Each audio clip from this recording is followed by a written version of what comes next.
That night, my son shouted at me, "Get out, Mom! My girlfriend doesn't want you here." He screamed it in front of 200 guests, and I understood. Some words can never be forgotten and never forgiven. My name is Emily. I'm 57 years old, and this is the story of how a wedding destroyed a family, but also saved my life. It was the day we had all been waiting for. We had planned everything for months. The ranch garden was full of white flowers. The string quartet had been playing since sunset. The tables were set with linen cloths I had embroidered myself during sleepless nights. Everything was perfect. My son Daniel was marrying Sarah, that girl with the clear eyes and cold smile who showed up 2 years ago and changed everything. I was wearing the royal blue dress my mother wore at her own wedding. I had my hair up in an elegant bun. I wanted to look good, dignified, as the mother of the groom should. When I arrived at the reception hall, Sarah saw me. She said nothing. She just whispered something in Daniel's ear. He walked toward me, his steps fast, his jaw tight. I knew that look. It was the same look he had as a child when he knew he had done something wrong, but didn't want to admit it. "Mom," he started lowering his voice, "Sarah says that your dress is overshadowing her, that the blue is too flashy." I felt a punch in my chest, but I took a deep breath. "It's okay, son. I can change if you want. I brought another dress in the car." "No, Mom." His voice turned hard. "It's better if you just leave." "What?" "Sarah is very nervous. She says your presence makes her tense, that you've always judged her." The hall was full. The music was playing. The guests were chatting, unaware of what was happening 3 meters from the main table. "Daniel, I am your mother. I organized this wedding. I paid for half of all this. And that's why you think you have the right to ruin my wife's day," he shouted. The hall went silent. All eyes fell on us. And then he said it, loud, clear, in front of everyone. "Get out, Mom. My girlfriend doesn't want you here." I felt something break inside me. I didn't cry. I didn't scream. I just nodded, took my purse, and walked to the exit. Nobody stopped me. Nobody followed me. I got in my car and drove back to the ranch. The keys hung around my neck, as always. The keys my father left me before he died, along with the land, the house. The legacy of 4 generations. The same keys Daniel had wanted ever since he got engaged to Sarah. I got home. I took off the blue dress, folded it carefully, and put it away in the closet. I didn't sleep that night, but the next day when the phone rang and I saw his name on the screen, I knew everything was about to change. I took a deep breath, and I answered. Sometimes we trust the wrong people too much. Have you ever been disappointed by someone you loved? Tell me your story in the comments. I want to read it. "Mom." His voice sounded tired on the phone. "Can you come to the ranch? We need to talk." I hung up without answering. I sat in the kitchen with a cup of coffee, the same strong coffee I used to make for Daniel when he was a boy, and woke up early to help me with the horses. Because that's how it was before. Before Sarah, my son and I were a team. After his father died 15 years ago, it was just the 2 of us and the ranch. We learned to survive together. Daniel was 12 when I was widowed. He was a quiet boy with big hands and sad eyes who tried to be strong for me. "Mom, I can fix the fence," he would tell me, carrying tools heavier than he was. "No, my love, you're still just a child." "Not anymore, Mom. I'm the man of the house now." And he tried. God knows he tried. We grew up together on this land. He learned to herd cattle, to repair tractors, to negotiate with suppliers when I didn't have the strength. He would hug me when I cried at night. When I missed his father so much, I felt like I couldn't breathe. "Everything will be okay, Mom. I promise." And he kept his promise. He became a man here between these adobe walls, under these mesquite trees my grandfather planted. When he finished college in the city, he came back. "Mom, my place is here with you at the ranch." Was I so happy to hear that? We worked side by side. I handled the accounts, he took care of the cattle. In the evenings we sat on the porch watching the sunset with coffee and sweetbread. "You know, Mom, someday my kids will grow up here just like I did. They'll run through these same yards. They'll learn to ride the same horses. I hope so, my love. I hope you find a woman who loves this land as much as we do." He smiled. "I'll find her. I promise. But it didn't happen that way. He met Sarah in a city bar during a business meeting. She was a business administrator, successful modern. She wore high heels and expensive perfumes. She talked about investments and returns. The first time he brought her to the ranch, I saw the disappointment on her face. "This is where you live?" she asked, looking at the old walls, the dark wood furniture, the black and white photos of my grandparents. "This is where we live," Daniel corrected her. "It's beautiful, isn't it?" Sarah smiled, but her eyes said something else. From that day on, everything changed. Daniel started coming home late. He stopped sitting with me on the porch. He talked about selling cattle, about modernizing, about turning the ranch into an event hall. "Mom, Sarah has good ideas. We could make a lot of money." "This isn't a company, Daniel. It's our home." "It's both, Mom. We have to be realistic."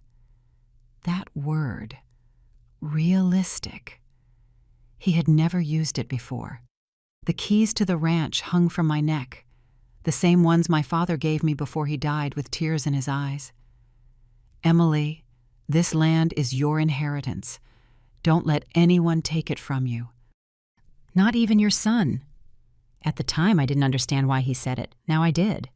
The phone rang again. It was Daniel again. This time I answered. As I tell this, I wonder where you might be listening. Write the name of your city in the comments.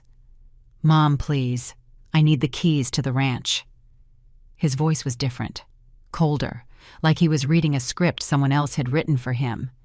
"What do you need them for, Daniel?" Silence on the other end of the line.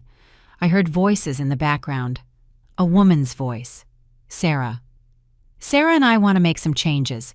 Modernize a bit. Maybe remodel the main room. Change the old furniture. That old furniture was made by your great-grandfather with his own hands." "Mom, please don't start. Yesterday was enough drama." "Drama?" I felt my voice break. "You kicked me out of your wedding, and I was the one causing drama. You decided to wear that dress knowing that— Daniel, it was your grandmother's dress. The same one she wore when she married your grandfather in this very ranch you now want to remodel." Another silence. Longer. Heavier. "Mom, things change. Traditions change. Sarah is right. We can't live in the past.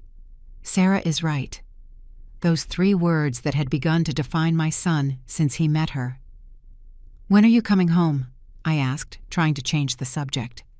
"That's the point, Mom. Sarah and I aren't going to live there anymore. We're staying in the apartment in the city. It's more practical for her work." I felt as if the air had been knocked out of my lungs. "But you said you would raise your children here, that this was your home." "And it is. But I also need to build my own life. With my wife." "My wife." He no longer said her name with affection. He said it like someone signing a contract. "Then why do you need the keys?" "Because legally it's my house too, Mom. My father left it 50% to you, 50% to me." There it was, the truth, the fracture. His father had indeed left him half of the property, but the keys, the control, the administration, he left that to me, with a specific clause. Emily will decide the future of the ranch as long as she is alive and of sound mind. Daniel will receive his share only when she determines it. My husband knew me. He knew I would never sell. He knew I would protect this land even from our own son if necessary. "The keys stay with me, Daniel. Mom, don't be childish. We just want to make some arrangements. Maybe rent the ranch for events, wedding sweet 16s. We could generate extra income. Turn our home into a business. It's an opportunity. Sarah already spoke with an architect. We could expand the garden, build a new terrace, put in a hall with air conditioning." "No. No. No, Daniel. This house is not for sale. It's not available. It's not a project. But it's mine too." That scream, that tone. It was the voice of a stranger. "Your father left you this land to protect it, not to exploit it." "My father is dead, Mom. He's been dead for 15 years. "And you're still living as if he's coming back tomorrow." I fell silent. His words cut through me like knives. "I'm sorry, Mom. I didn't mean, yes, you did. My voice came out calm, too calm. And that's fine. You're right. Your father is dead. And I have lived all these years taking care of what he loved, what he built, what he dreamed for you. Mom, but maybe you're right. Maybe it's time for each of us to live our own life. What do you mean? I mean the keys stay with me. The ranch remains my responsibility. And you two can build the life you want, somewhere else. Are you kicking us out? No. I'm giving you what you asked for. Your space, your independence, your own life. I heard Sarah talking in the background, urgent, annoyed. Daniel answered her in a low voice. Mom, Sarah says you're being selfish, that you're clinging to material things, that... Daniel, I interrupted him. Yesterday when you yelled at me in front of all those guests, when you asked me to leave your wedding, there was a lady sitting near me. I didn't know her, but before I left the hall, she took my hand and told me something. Do you know what she said? She said, Ma'am, when a son chooses between his mother and his wife, he has already made his choice. And you must respect that choice, but you must also respect yourself. Mom, this isn't a competition between you and Sarah. No, my love, it's not. Because in a competition, both sides want to win, and I don't want to compete anymore. I just want peace. And the keys. I touched the necklace where they hung. Cold, heavy, full of history. The keys stay where they have always been, with me. Until the right time comes to hand them over. And when will that be? When you have a heart that deserves them. I hung up before he could answer. I sat in the kitchen for hours. The coffee grew cold in the cup. The afternoon shadows began to fill the house. I walked through the empty hallways. I touched the adobe walls. I looked at the old photographs. My father in his Sunday best. My mother with her silk shawl. Daniel as a child riding his first horse. In my husband's study on the wooden desk was the last letter he wrote to me before he died. I had read it so many times, I knew it by heart. Emily, if you are reading this, it means I am no longer with you. Forgive me for leaving you alone with so much responsibility. Take care of the land. Take care of our son. But above all, take care of yourself. Don't let anyone make you feel less than what you are. The strongest woman I have ever known. I love you, always. That night, for the first time in 15 years, I didn't cry for my dead husband. I cried for my living son. Because some pain is worse than death. Like watching someone you love turn into someone you don't recognize. The keys hung from my neck, and I knew that I would soon have to use them in a way I never imagined. Have you ever had to choose between love and self-respect? Tell me what you decided. Sometimes the hardest decisions are the ones that teach us the most. 3 days passed without Daniel calling me. 3 days where I woke up hoping to see his truck coming up the dirt road. 3 days where I made extra coffee just in case he arrived. 3 days where I caught myself looking at the phone every half hour. On the 4th day, I decided that pride was not worth more than my son. I called him. Mom. Daniel. My voice trembled. Can we talk? Silence. I heard him say something to someone else. To her. Sure, Mom. What's up? Not over the phone. Come home. I'm inviting you both to dinner, you and Sarah. I want us to start over. More silence. Background voices. A whispered argument. Sarah says, Sarah. She's not sure if it's a good idea. I swallowed the lump in my throat. Please, son, let me do this right. Let me get to know her better. Maybe I haven't been fair to her. The words burned my mouth because I didn't feel them, but I needed to say them. Really, Mom? Really, come tomorrow. I'll make your favorite stew and rice pudding for dessert. I heard his voice soften. My boy was still in there somewhere under all those new layers. Okay, we'll be there tomorrow, around 7. Perfect. I'll be waiting. I hung up and stared at the kitchen, the old iron stove where my mother taught me to cook, the clay pots I inherited from my grandmother, the hand-painted tiles we brought back from Santa Fe when we got married. Was I really willing to give in, to negotiate my peace for his presence? Yes, I was, because that's what mothers do. We bend, we break, but we don't let go. I spent all the next day preparing dinner. I ground the spices with my own hands.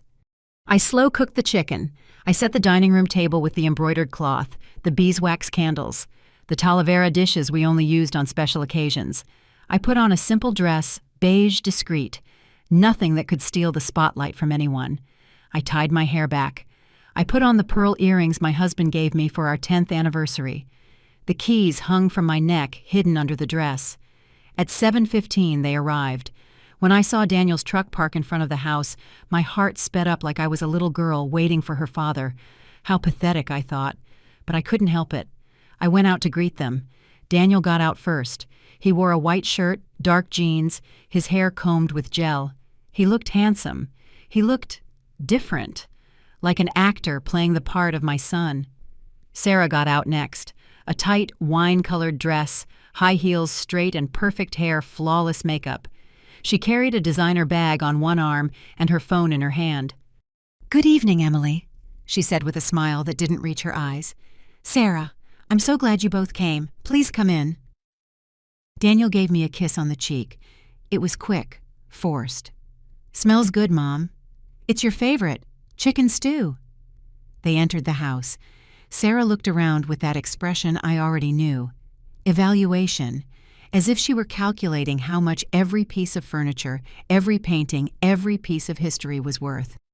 "How quaint," she finally said.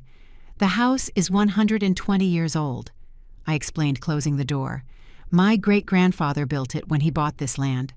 "Wow, it definitely has the character." They sat in the living room while I finished serving.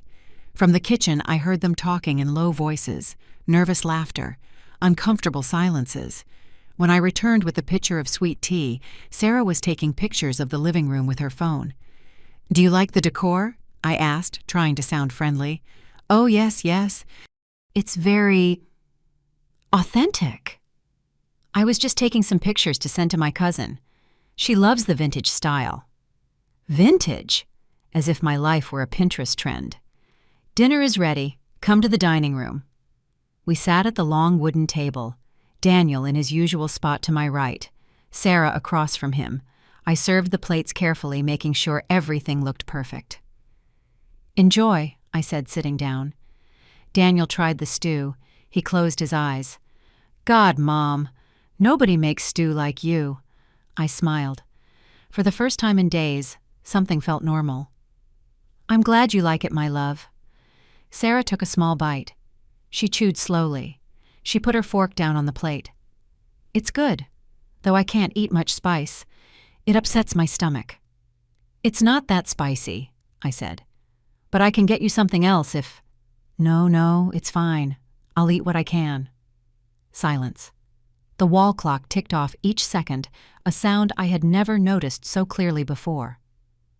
"Well," I said finally, "I wanted you to come because I want to apologize." Daniel looked up, Sarah too. "I was unfair. To both of you. With your wedding. With everything." The words came out mechanically rehearsed. "This is your life, your marriage, and I must learn to respect that." Sarah smiled, for the first time a genuine smile. "Thank you, Emily. That means a lot to me. To us." Daniel took my hand.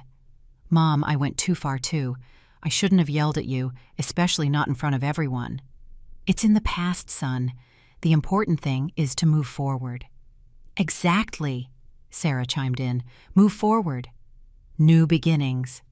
We toasted with sweet tea, like a normal family, as if nothing had happened. After dinner, while I was serving the rice pudding, Sarah stood up. "Will you excuse me? I need to use the restroom." "Of course. It's the second door on the left." She left. Daniel and I were alone. "Mom, thank you for doing this. I know it wasn't easy." "Nothing is easy when it comes to you, my love. But it's always worth it." He smiled. "My boy. Still there." "Sarah is a good woman, Mom. You just need to get to know each other better." "I know. And I'm going to try, really." We talked for a while longer. He told me about their honeymoon in the Caribbean, about the plans for the apartment, about a new job Sarah got at a multinational company. Everything sounded perfect. Too perfect. Sarah was taking a long time. "Is your wife okay?" I asked. "She must be touching up her makeup. You know how women are." I stood up. "I'll go check if she needs anything." I walked down the hall. The bathroom door was open. Empty. Sarah. Silence. I kept walking. I passed by my husband's study. The door was ajar. I pushed it open. Sarah was inside her back to me, holding her phone up. She was taking pictures of the desk, of the drawers, of the documents that were on the table. "Sarah!" She spun around, startled. Her face went pale for a second, but she quickly regained her composure. "Oh, Emily, you scared me." She laughed nervously. "I'm sorry, I just saw this room and it seemed so interesting. All these old things." "Is this your husband's study?" It was. "Right, sorry." She put the phone in her bag. "He has very nice things. I just love vintage." There was that word again. "This room is usually locked." The door was open. I thought I could come in. It's fine. Don't worry. Let's go back to Daniel." We returned to the dining room. Sarah sat down as if nothing had happened, smiling, relaxed. But I wasn't. We finished dessert with superficial conversation. Sarah praised the house 3 more times. Daniel talked about his plans to help me with the ranch's maintenance. Maybe we could hire someone to paint the exterior walls, Mom. They look a bit neglected. They're that color because it's whitewash. That's how it was done. But we could modernize it, give it a more contemporary look. Contemporary. Modern. Vintage. All words that meant the same thing. Your life is obsolete. At 10 they left. "Thanks for dinner, Mom. It was delicious." "Any time. This is your house." Sarah hugged me. A cold, calculated hug. "Thank you for giving us another chance, Emily. It means a lot." I watched them drive away down the dirt road. The truck's taillights disappeared among the trees. I closed the door. I walked straight to the study. On the desk, the documents my husband had left organized were now moved, slightly, almost imperceptibly, but I knew every inch of that space. Someone had gone through them. I opened the main drawer.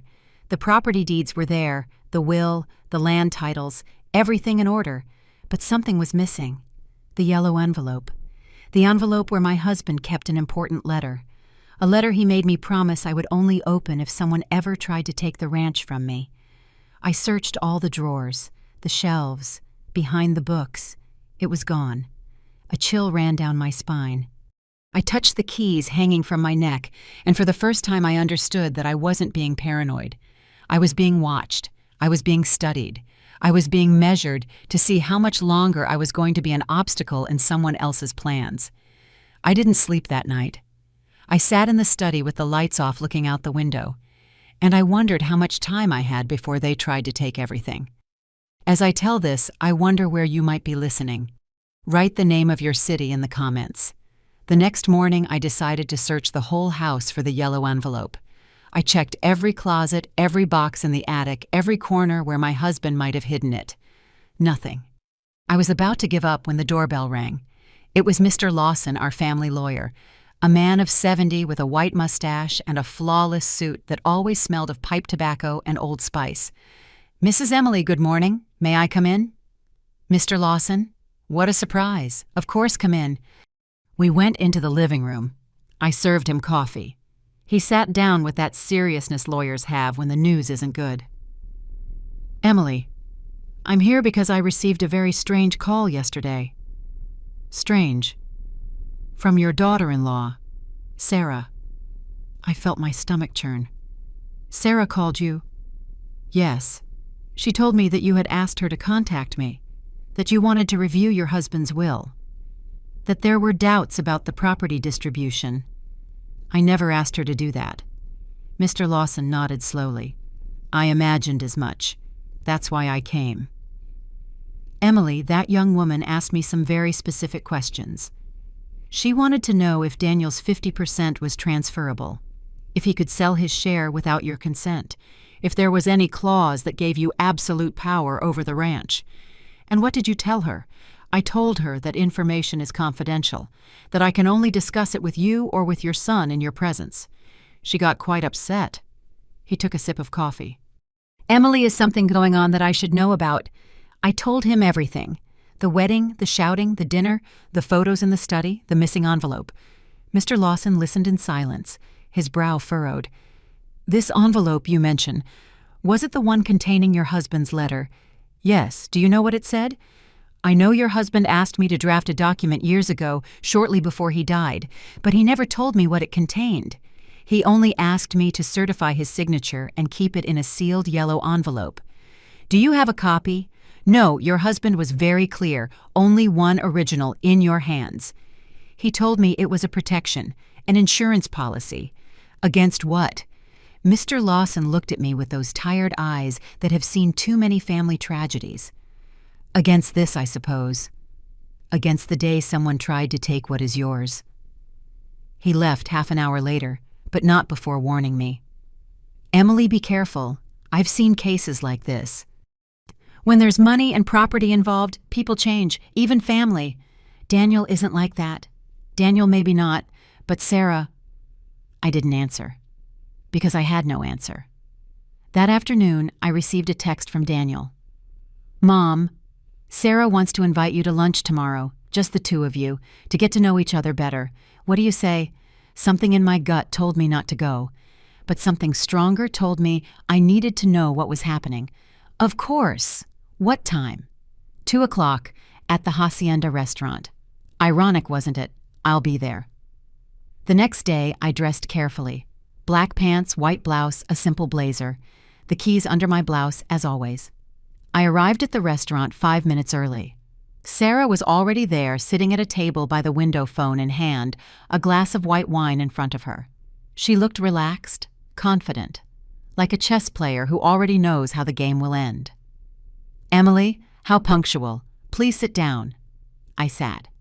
I ordered mineral water. Thanks for coming, Sarah said, putting down her phone.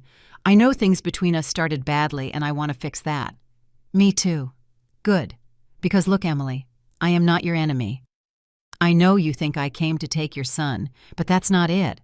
I came to love him, and that includes respecting his family. She sounded sincere, almost believable.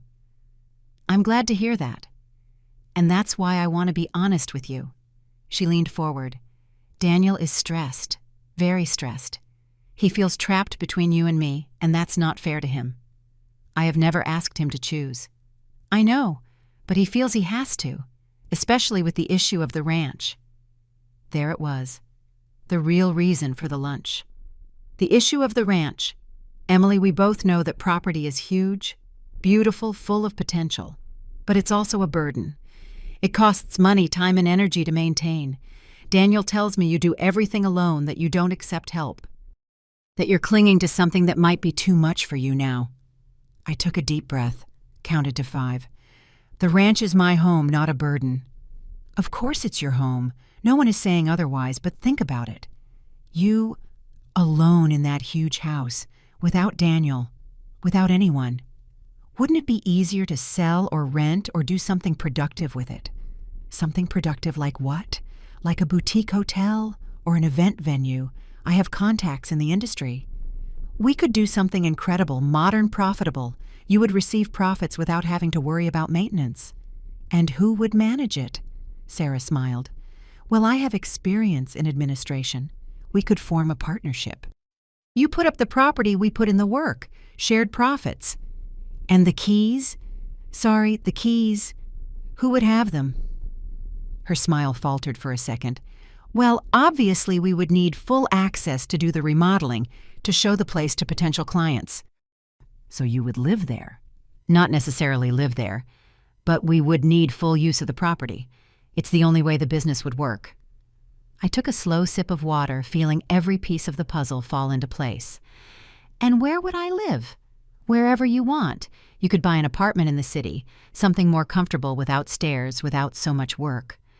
At your age, Emily, you should be enjoying life, not killing yourself in a 19th century house. At your age. Those 3 words that say, you're old, you're useless. It's time to get out of the way. Was this your idea, or Daniel's? It was both of ours. Daniel is worried about you. He's afraid something will happen to you there alone, that you'll fall down the stairs or get sick and no one will be around to help you. It's for your own good, Emily." How thoughtful. Sarah didn't detect the sarcasm in my voice, or she didn't care. "So, what do you say? Can we at least consider the idea, talk to an architect, look at the numbers?" "No." Her smile froze. "No. No, Sarah. The ranch is not for sale. It's not available for business. It's not open for partnerships. It is my home, and it will remain my home until the day I decide otherwise. But Daniel is also an owner. Daniel owns 50% of the property, but I have complete control over its use and administration. My husband stipulated that in his will. That's unfair."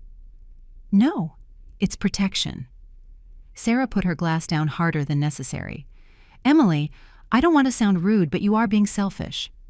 That property could change your son's life, your family's life, and you are clinging to it as if it's more important than us. It's not more important. It's different. The ranch is a legacy. You two are temporary." She turned pale. "Temporary? Marriages can end, Sarah. Businesses can fail. Promises can be broken. But the land remains." I stood up. I left money on the table for my water. "Thank you for the invitation, but I believe we have nothing more to talk about." "Emily, wait. Give my regards to my son. Tell him when he wants to see me, he knows where to find me." I walked out of the restaurant. My heart was pounding, but my legs were steady. I got in my car. I sat there for a moment, breathing. I pulled the keys out from under my blouse. I held them in my hand. Cold, heavy, real. And in that moment, I knew the war had already begun. Only this time, I wasn't going to surrender. Has anyone ever made you feel like you were an obstacle in their path? How did you handle it? That night, as I was making chamomile tea in the kitchen, I heard a truck coming up the road. It was 11 o'clock at night. My heart raced. I thought of Daniel. Maybe he had come to talk to me, to apologize, to tell me Sarah was wrong. But when I opened the door, I saw it was Mr. Lawson's truck. He got out quickly, a manila envelope in his hand, and an expression I had never seen before. "Emily, forgive the hour, but you need to see this." "What is it, Mr. Lawson?" We went into the living room. He didn't sit down. He placed the envelope on the table carefully, as if it contained something dangerous. "After our talk yesterday, I kept thinking about that document your husband asked me to certify. I went to the archives in my office. I searched all the old files, and I found this." He opened the envelope. He pulled out a yellowish sheet with my husband's handwriting. "It's a copy. The only one I made without him knowing. I did it because your husband was very sick when he came to see me." And something in his tone made me think that document was important, that maybe you would need it one day. I took the sheet with trembling hands. It was a letter handwritten, dated 3 weeks before my husband died. I began to read. "Emily, my love, if you are reading this, it's because someone is trying to take the ranch from you. And if they are trying, it means I was right. 2 months ago, when I went to the hospital for my last tests, I met a man in the waiting room. An older man sick like me. We started talking. He told me his story. He said he had one son, raised him alone after his wife died, gave him everything, education, values, the complete family inheritance. But when his son got married, everything changed. The daughter-in-law began to manipulate him little by little. First with kind words, then with ideas of modernization. Finally, she convinced him to sign a power of attorney. She said it was to help him with his medical paperwork. The man signed, and 2 weeks later his son and daughter-in-law sold his house. They put him in a nursing home. They kept everything. When he told me this, the man was crying. He told me it wasn't my son who betrayed me. It was my manipulated son. But the result is the same. I'm dying alone, without my home, without my dignity. Emily, that story haunted me until my last night. And I understood that I needed to protect you, not from Daniel, but from whoever might change Daniel. That's why I wrote this letter. That's why I left the clauses in the will as I did. Not because I don't trust our son, but because I trust you. I trust that you will know when intentions are pure and when they are poison disguised as modernity. If someone pressures you to hand over the keys, if someone makes you feel old or incapable, if someone tries to convince you the ranch is a burden, resist. Because that land is not just property, it's the backbone of our family. It's the place where our ancestors bled and dreamed. It's the only place in the world where our history has roots. And you, my love, are the guardian of that history. Don't let anyone, not even our son, convince you that you are an obstacle. You are the gate, and you decide who can enter. I love you. I have always loved you. And from wherever I am, I will continue to watch over you. Protect the keys, protect the land, protect yourself. Yours forever, David. When I finished reading, tears were falling on the paper. Mr. Lawson put a hand on my shoulder. Your husband was a wise man, Emily. He already knew. He already knew this was going to happen. He didn't know exactly what, but he knew it was possible. That's why he protected you. I dried my tears. Mr. Lawson, what can I do? Legally, you are protected. Daniel cannot sell, rent, or modify the property without your explicit, notarized consent. But, he paused, the law protects property, Emily. It doesn't protect hearts. What do you mean? I mean they can pressure you, manipulate you, make you feel guilty. They could even try to declare you mentally unfit to make decisions. I've seen cases like that. I felt a chill. Can they do that? They can try. If they get a doctor to certify that you suffer from dementia, cognitive decline, or any condition that makes you incompetent, they could ask for legal guardianship. But I am perfectly fine. You know that. I know that.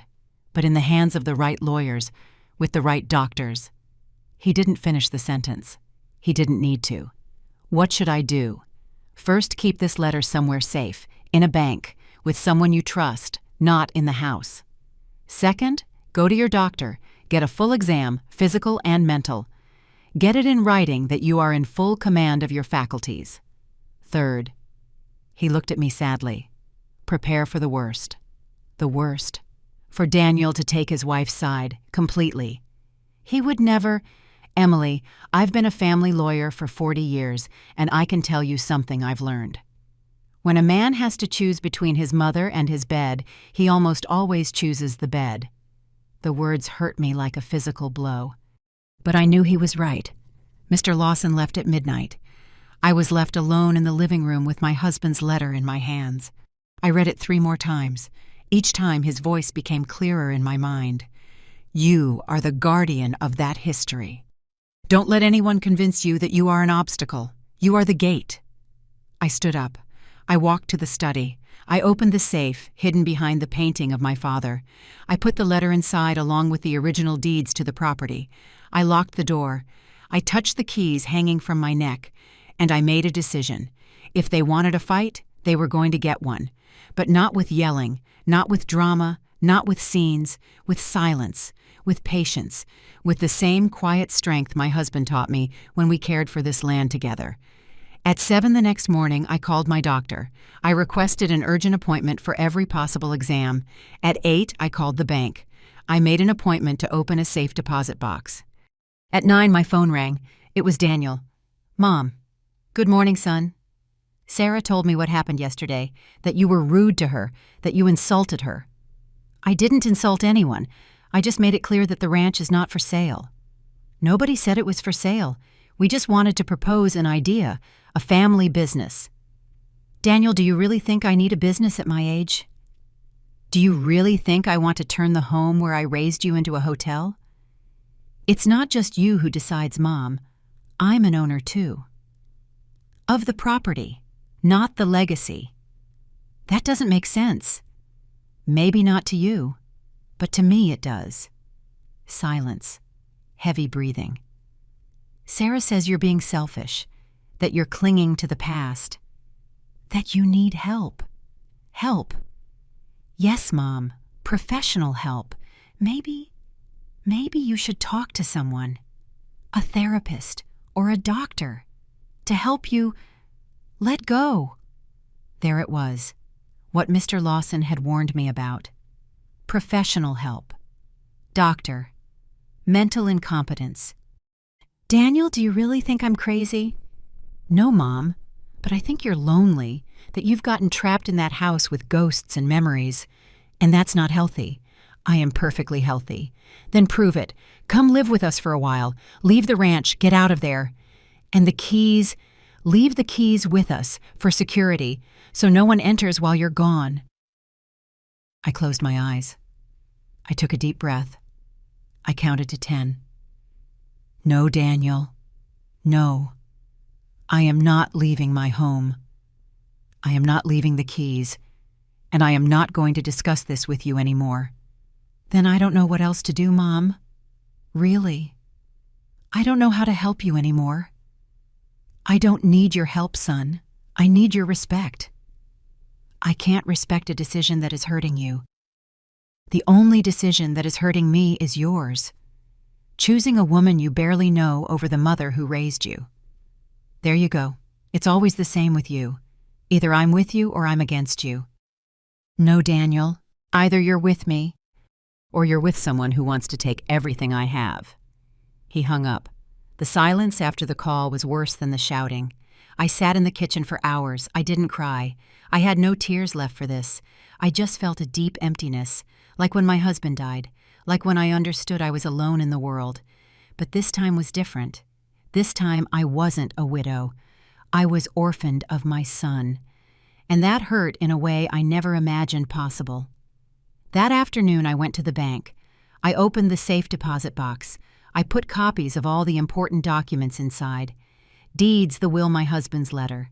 The next day I went to the doctor. They did blood tests, cognitive tests, memory exams. Mrs. Emily, you are perfectly healthy, the doctor said a week later, physically and mentally. In fact, you're in better health than many people 20 years younger.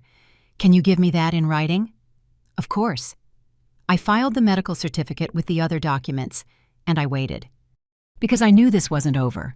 I knew Sarah wasn't going to give up, and I knew my son, my boy, my Daniel, was lost in a place I could no longer reach.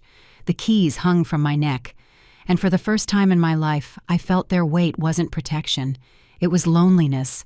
I still wonder if I did the right thing by standing firm. What about you? What would you have done in my place? 3 weeks passed without hearing from Daniel. 3 weeks where my phone remained silent. 3 weeks where every noise on the road made me run to the window hoping to see his truck. But it never came. Until that Thursday afternoon. I was in the garden pruning the rose bushes my mother planted 40 years ago when I heard the engine. Not just one truck, 2, and a car. I took off my gloves. I wiped the sweat from my forehead. Daniel got out of the first truck. Sarah got out of the car. And from the second truck, 2 men with briefcases got out, lawyers by the look of them. My stomach tightened. Daniel, what's going on? He wouldn't look me in the eye. He walked toward me with rigid steps like a soldier following orders. Mom, we need to talk, inside. Who are they? They are Mr. Morales and Mr. Sanchez. They're here to help us resolve the situation. What situation? Sarah stepped forward smiling as if she were arriving at a party. Emily, don't get nervous. We just want to clarify some legal matters. Nothing serious. I didn't invite them in. Mom, please. Daniel said, his voice tired. Don't make this harder. Something in his tone chilled my blood, but I opened the door. We all went into the living room. The lawyers sat on the sofa, Sarah in the main armchair. Daniel remained standing by the window looking out as if he wanted to be anywhere else. I sat across from them, the keys under my blouse pressed against my chest. Mr. Morales, a man in a gray suit and rimless glasses, opened his briefcase. Mrs. Emily, good morning. I am Mr. Morales, legal representative for Mr. Daniel Garcia. We are here today because my client wishes to exercise his rights as co-owner of this ranch. He already knows his rights and his limitations. Precisely. That's why we're here. He took out some documents. We have reviewed your late husband's will, and while it is true that you have administrative control of the property, there is a clause that allows the co-owner to request a division of assets if he believes the current administration is deteriorating the value of the estate. Deteriorating. This ranch is in perfect condition. Physically, perhaps, but economically. He left the papers on the table. It is losing value. It generates no income. It has no productive use. And according to our calculations, the maintenance costs outweigh any potential benefit. This is my home, not a business. Legally, ma'am, it is both. A private property with commercial value. And my client has the right to request that this value be protected. I looked at Daniel. He was still turned away, looking out the window. Daniel, did you ask for this? He didn't answer. Sarah answered for him. Emily, Daniel only wants what's best for everyone, including you. Look at this place. It's huge, old, hard to maintain. You're here alone. What if you get sick? If you fall? If something happens and nobody notices for days? I have a phone. I have neighbors. You are 57 years old, Emily. And even if you're healthy now, how many more years can you handle this? 5, 10. And then what are you going to let this property deteriorate until it's worthless? It's worth more than you could ever understand. Not everything is measured in money. Mr. Sanchez, the younger one, chimed in with a condescending smile. Ma'am, no one is questioning your emotional attachment, but we must be realistic. This property has a market value of approximately $3 million. If it were sold, it's not for sale. Or if it were rented for events, it could generate between $30,000 and $50,000 a month. That's over $500,000 a year, money that could benefit the entire family. I'm not interested. Not even for your son's future, for your future grandchildren. The word grandchildren hit me like a fist. I looked at Sarah. She was smiling. She knew exactly which button she had just pushed. Emily, I'm pregnant, Sarah said softly. 3 months. Daniel is going to be a father. You are going to be a grandmother. The world stopped. What? Daniel finally turned around. His eyes were red. It's true, Mom. That's why we need to think about the future. About providing for our child, giving him stability. I didn't know. Why? Because you didn't want to know. Because you've been so busy fighting with us that you haven't noticed what's happening. Tears began to burn my eyes, but I didn't let them fall. Congratulations, son, truly. Then understand, Mom, this isn't just about you and me anymore. It's about my child, your grandchild. And he deserves to have parents who aren't stressed about money, who can give him an education, opportunities, a future. And I'm preventing that.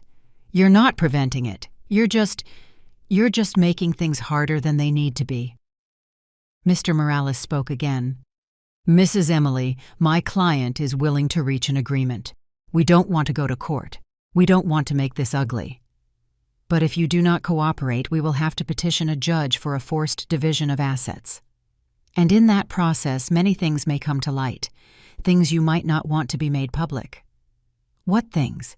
Your age, your condition of living alone, your refusal to accept help. A judge might interpret that as senile stubbornness. They could question your capacity to make rational decisions. There it was, the threat Mr. Lawson had warned me about. I have medical certificates proving I am in full command of my faculties. Certificates you requested recently, which to a judge might look suspicious. As if you knew you were going to be questioned. As if you were preparing to defend yourself. I stood up. Enough. Everyone out of my house. Mom, I said out. My voice came out stronger than I expected. This is my house, and as long as it is, I decide who comes in and who goes out. Sarah stood up too, her hands on her barely visible stomach. Emily, think about your grandchild. Do you really want him to grow up knowing his grandmother preferred an old house over his future? I want him to grow up knowing his grandmother had dignity, that she didn't sell her soul or her history for money. It's not just money, Daniel shouted. It's my inheritance. It's what my father left me, and you are taking it from me. Your father left you more than property, Daniel. He left you values, principles, respect for what generations before you built. Those values don't pay bills. No, but they let you sleep in peace. Daniel walked toward me. His face was red. His fists were clenched. "Give me the keys, Mom." "No. Give me the damn keys." The shout echoed through the house. The lawyers looked uncomfortable. Sarah put a hand on Daniel's arm. "Honey, calm down. It's not worth it." But he was out of control. "I've been patient with you. I've tried to talk. I've tried to reason, but you don't listen. You never listen. It's always what you want, what you decide, what you need. What about me? Don't I matter? You matter more than anything in the world. Then prove it. Give me what's mine. Give me my inheritance. Give me my future." I took the necklace with the keys off. I held them in my hand. Daniel held out his waiting, but instead of giving them to him, I clutched them to my chest. "These keys are not your future, Daniel. They are your past, and until you understand the difference, you will not have them." His face crumbled, with rage, with pain, with something I couldn't identify. "Then this is over." His voice came out cold flat. "I don't have a mother." The words pierced me like bullets. "Daniel, a mother who loves her son more than a property wouldn't do this. So you choose. Either you're on my side or you don't have a son. Don't make me choose that. I've already chosen for both of us." He turned to the lawyers. "Prepare the papers. We're going to court. I want the division of assets. I want to sell my share. And I want her out of that house. Daniel, please. You'll be hearing from our lawyers." He walked to the door. "Let's go, Sarah." Sarah looked at me with something that resembled pity, but behind her eyes I saw triumph. "I'm sorry, Emily." "Truly." They all left. The lawyers first, then Sarah, finally Daniel. He didn't look back. He didn't say goodbye. He just got in his truck and drove away. I stood in the doorway, keys in hand, watching the 3 vehicles disappear down the dirt road. When the dust settled and the silence returned, I closed the door. I walked to the living room. I sat in the same armchair where my husband used to sit and read the paper every morning. And there finally, I let myself cry. I cried for my son, for the boy who used to hug me and tell me everything would be okay, for the man who was supposed to protect this legacy, not destroy it. I cried for the grandchild who was going to be born, who would grow up without knowing me, without knowing where he came from, without understanding what his ancestors sacrificed so he could exist.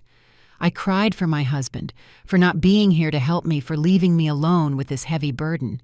And I cried for myself, for the woman who had just lost her only son, all for defending what was right. But when I finished crying, I dried my tears. I stood up and put the keys back around my neck, because there was something Daniel didn't understand, something Sarah would never understand. Mothers lose battles. We lose sons. We lose years of our lives. But we do not lose our dignity.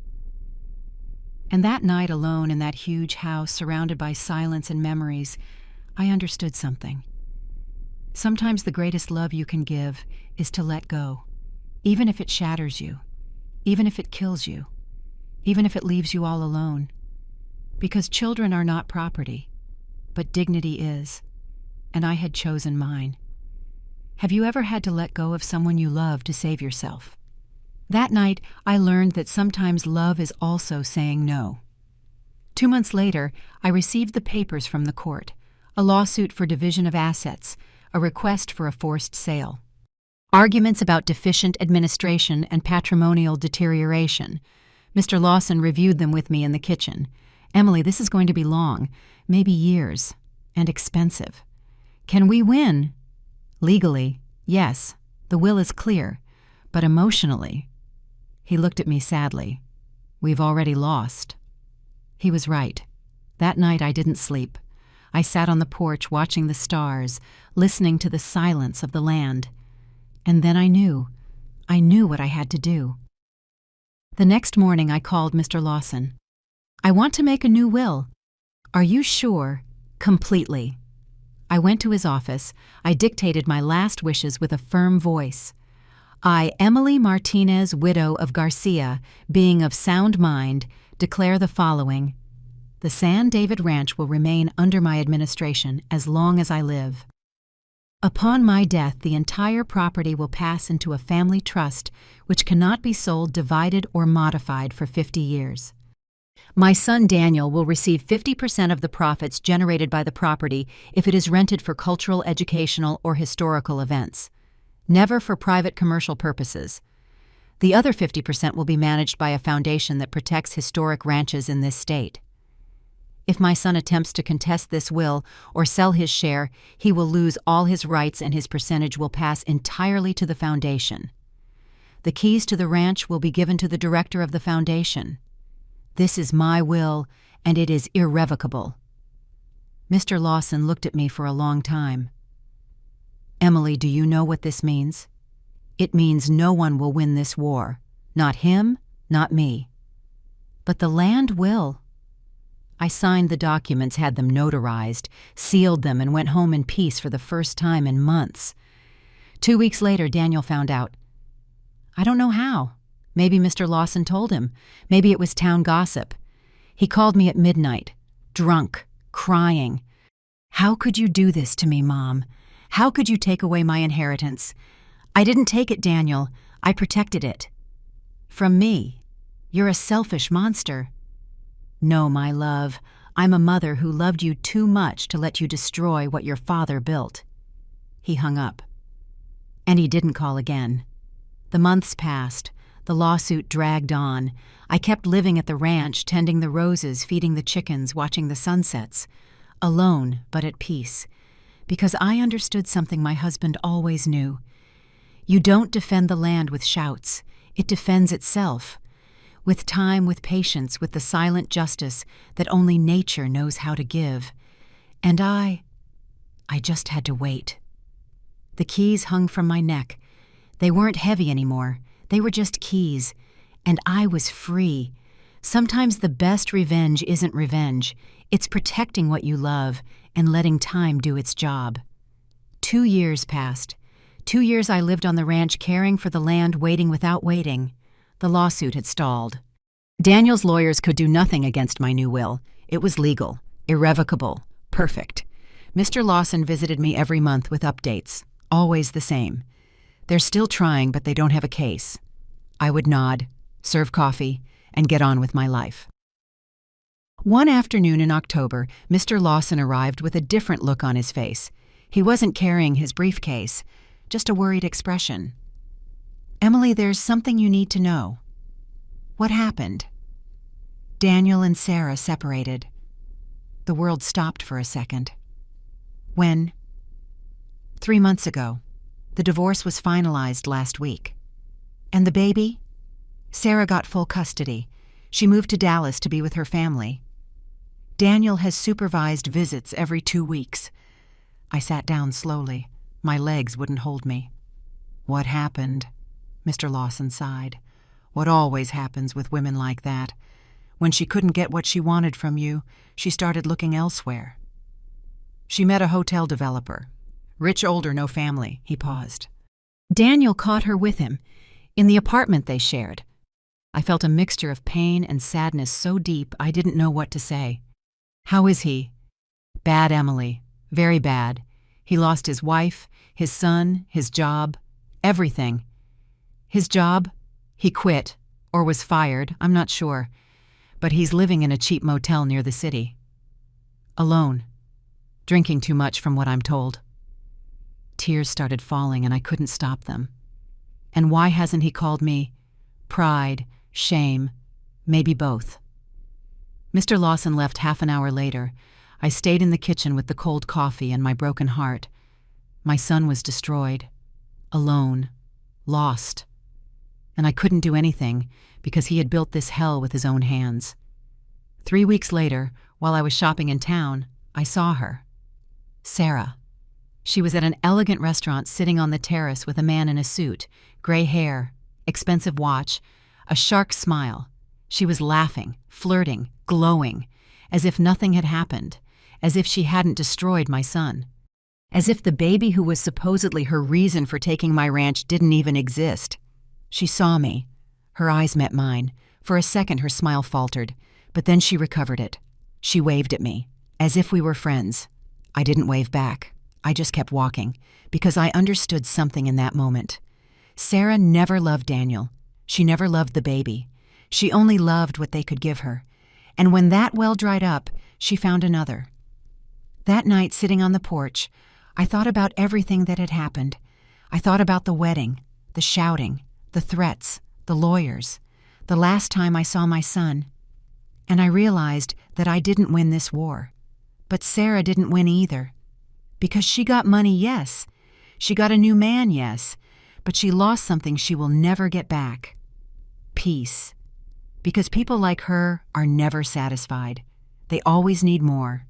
They're always looking for the next opportunity, the next man, the next deal. And someday when she is old and alone, she will understand that you can't buy what really matters. My son paid his price too. He lost his family, his dignity, his future. But at least he still had time to learn, to change, to come back, if he chose to. A month later in December, the doorbell rang at 6 a.m. I opened the door. It was Daniel, thin, an ungroomed beard, red eyes, wrinkled clothes. But it was my son. "Mom," his voice broke. "I'm sorry." He didn't say anything else.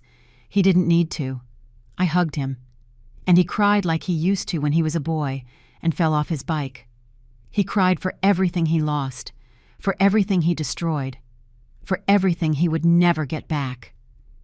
And I held him, because that's what mothers do. We didn't say anything that morning. We just sat in the kitchen, drank coffee, watched the sunrise through the window. "The keys are still yours, Mom," he said finally. "They were always yours." "I know, my love. I know. I was a fool, an idiot. And she convinced me that you were the problem. And I believed her. I know. How did you know? How did you know she was like that?" I touched the keys hanging from my neck. "Your father taught me to recognize when someone loves the land and when they only love what they can get from it." Daniel nodded. The tears were still falling. "I've lost everything, Mom. My son, my marriage, my job, my dignity. Not everything." I took his hand. "You still have me, and you still have time to build something new. Something real. I don't know if I can. I didn't know either when your father died, but I did it. And you can too." He stayed at the ranch that day, and the next, and the next.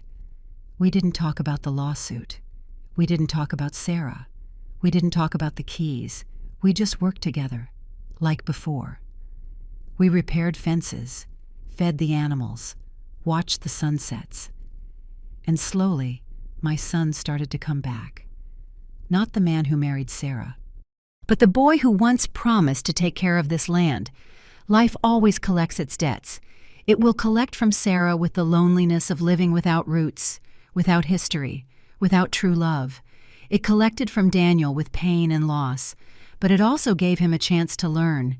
And from me, it collected with years of silence and tears, but it paid me with dignity, and that in the end was worth more than anything.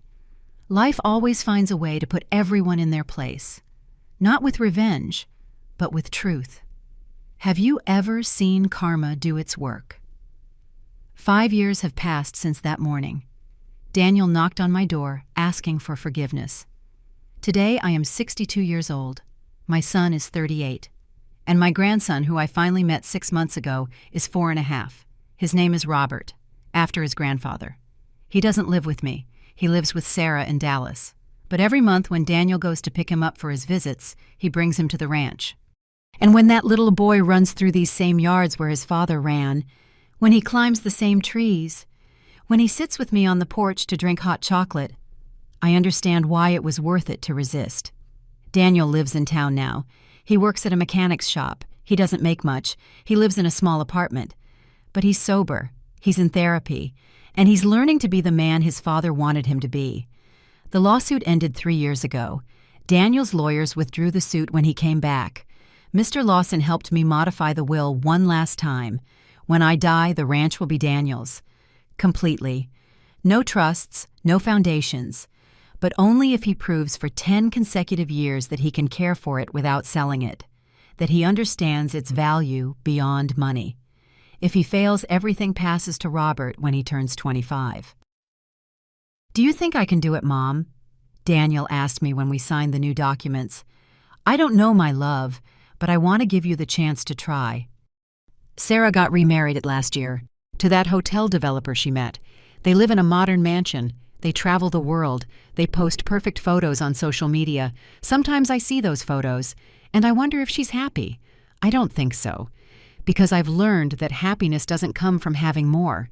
It comes from needing less, and she will always need more. I saw her one more time 2 years ago when she came to drop Robert off for summer vacation. She got out of her imported car wearing designer clothes with dark glasses that hid more than the sun. She looked perfect, as always. But when she took off the glasses to talk to me, I saw something in her eyes I had never seen before. Emptiness. "Emily," she said with a smile that didn't reach her eyes. "The ranch looks great. You're still here. I'm still here. It must be quiet, being alone. No worries." "It is quiet," I said, "because I am where I belong." Something in my tone made her blink. "I'm where I belong too," she said quickly. "My husband and I are very happy, very successful. We just opened our 3rd hotel." "I'm glad to hear that." Uncomfortable silence. Robert ran toward me shouting, "Grandma!" With that pure joy only children have, I hugged him. I picked him up. I spun him around. When I put him down, I saw Sarah watching us with a strange expression, almost like envy. "Take good care of him," she said, getting into her car. "I'll be back in 2 weeks." She left without saying goodbye to Robert, without hugging him, without telling him she loved him. Because some people never learn that love isn't bought, it's built, with time, with presence, with sacrifice. My son is learning that, slowly, with pain, with mistakes. But he's learning. A month ago, while we were working in the garden together, he told me something I'll never forget. "Mom, now I understand why Dad left you the keys. It wasn't to control me. It was to protect me. From myself." I touched the keys that still hang from my neck. "Your father was always wiser than me." "No, Mom, you were wise together, and I was the fool who took too long to understand." I hugged him, my boy, my man, my son. It's never too late to learn my love. Today, as I think these thoughts sitting on the same porch where I've spent half my life, I see Robert playing with the chickens. I see Daniel mending the fence by the corral. I see the trees my grandfather planted. I see the adobe walls my great-grandfather built. And I understand something it took me 62 years to comprehend. Life isn't about winning or losing. It's about protecting what we love. Even when it costs us everything. It's about knowing when to resist and when to let go. It's about understanding that true love doesn't demand, it gives. But it also sets boundaries. They once called me selfish, stubborn, an old woman clinging to the past. Maybe they were right about some things. But they were wrong about the most important one. I wasn't clinging to the past. I was protecting the future of that little boy who now runs free on this land, the future of my son who is learning to be a man, the future of all the generations that will come after me. The keys hanging from my neck aren't just metal and rust anymore. They are history. They are resistance. They are proof that a woman alone with no weapons but her dignity can defend an entire world. Sarah got her rich developer, her mansion, her perfect life. But I have something she will never have. Peace. The peace of knowing I did the right thing, that I didn't sell out, that I didn't betray those who came before me or those who will come after. And that peace is priceless. If my story helps just one woman to open her eyes to set boundaries to defend what is hers, no matter who tells her she's wrong, then it was all worth it. The shouting, the tears, the years of loneliness, everything. Because in the end, life always finds a way to serve justice, not with revenge, not with screams, but with time, with truth, with natural consequences that arrive when we least expect them. Sarah learned that money doesn't buy love. Daniel learned that some things are worth more than inheritance. And I learned that letting go of someone you love doesn't mean you stop loving them. It means you love them enough to let them fall, so they can learn, so they can grow, even if it destroys you. My name is Emily. I'm 62 years old, and this was the story of how I lost my son to save us both. The keys are still with me, and here they will stay until the right time comes, because now I know something I didn't know 5 years ago. The right time isn't when I decide. It's when my son is ready to receive them. And that day I will rest in peace, knowing that the land that saw me born, that saw me cry, that saw me resist, will be in the right hands. Thank you for listening to the end. If this story touched your heart, share it with someone you love. Sometimes a story like this can change someone's whole day. God bless you. And until next time, thank you for listening to the end. If this story touched your heart, subscribe and hit the bell to hear more stories from Elderly Stories. Stories of women who turned their pain into wisdom. Every day, a new woman, a new life lesson. Share this story with someone you love. A story like this can change a whole day. God bless you, and until next time,